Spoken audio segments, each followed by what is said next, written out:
When an individual or family in need of a safe place to stay comes to Cornerstone, they are greeted by our advocates. Together, they work to assess the victim survivor's needs and help to make the transition to the new living space.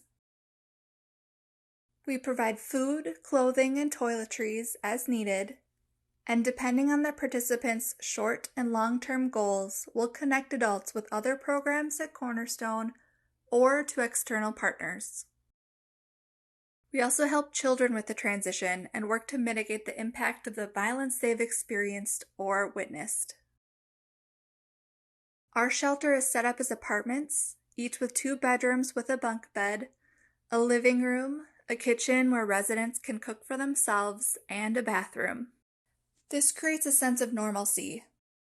While it is not the home they fled from, our unique shelter setup feels a little bit more home-like during a crisis and allows for cultural considerations, as well as the ability to house adolescent sons with their mothers. Separate, welcoming, accessible, and trauma-free communal spaces for women, teens, and young kids give shelter residents a place to go outside their units. Male-identified adults receive safe and comfortable alternative housing in hotels while accessing Cornerstone's comprehensive services. We know how important it is that these spaces are welcoming, accessible, and trauma-free to promote self-care and minimize triggers. In our shelter, we've made several intentional decisions to meet these goals. For example, when a participant first enters the shelter space, they're greeted with a welcome sign in multiple languages. The artwork in the hallways and communal spaces reflects the diversity of the people we serve. The paint colors in our shelter are calming, furniture is placed facing the door, and private meeting spaces allow victim survivors to feel safe sharing their story and their needs. It is critical that our spaces are ready for anyone who comes through our doors. Chairs and couches have been intentionally selected for seat height and armrests.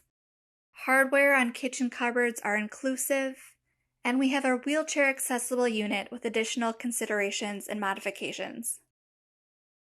A partnership with Think Self, a nonprofit that specializes in deaf adult education and advocacy, has taught us about the needs of deaf and hard of hearing victim survivors. As a result, we have the appropriate tools, equipment, and resources available so that our shelter and services are accessible for the deaf community. Since our shelter first opened its doors at its current location over 15 years ago, it has been home to thousands of families. We are acutely aware of the continued need for life-saving housing for victims of domestic violence, sexual violence, and human trafficking.